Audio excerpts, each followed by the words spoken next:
झारखंड का चुनाव संपन्न हो गया, महाराष्ट्र का चुनाव भी निपट गया, पंजाब में भी उपचुनाव खत्म हो गए, बिहार, केरल और जहां जहां भी उपचुनाव थे सभी जगह जनता का फैसला ईवीएम में कैद हो चुका है। लेकिन उत्तर प्रदेश में चुनाव की तारीखों के ऐलान के साथ शुरू हुआ सियासी संग्राम अब चुनाव रद्द होने तक आ पहुंचा है।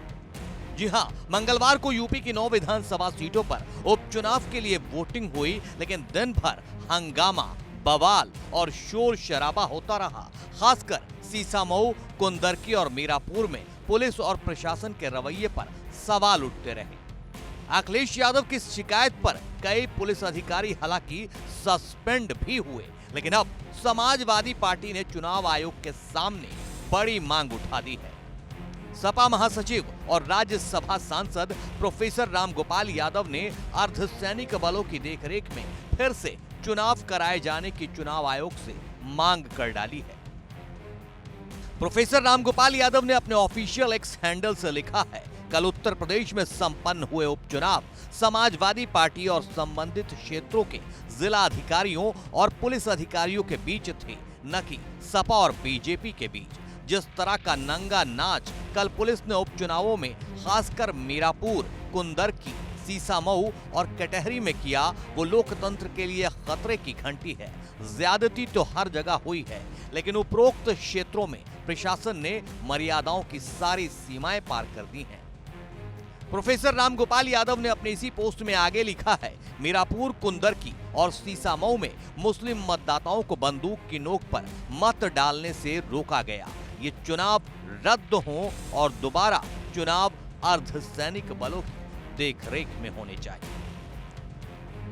दरअसल योगी सरकार और पुलिस प्रशासन के खिलाफ सपा ने गुरुवार की सुबह से ही मोर्चा खोल रखा है। रामगोपाल यादव के चुनाव रद्द करने की मांग से पहले जब शिवपाल यादव भी मीडिया के सामने आए तो योगी की पुलिस और प्रशासन पर वोट की लूट का संगीन इल्जाम लगाया।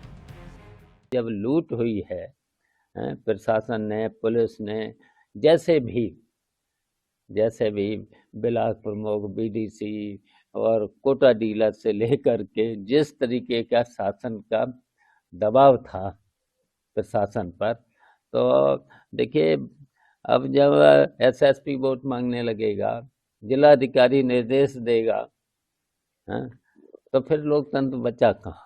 फिर तब तानाशाही है। जनता का जो अधिकार छिड़ा गया है, मैंने कहा ये परंपराएं लोकतंत्र के लिए ठीक नहीं है।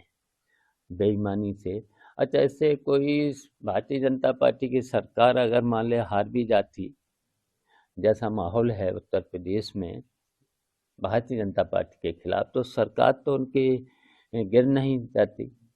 बहुमत था, फिर भी उन्हें देखना चाहिए था, अंजवाना चाहिए था कि जनता तो उनके लिए अच्छा ही था जब भी चुनाव आने के लिए।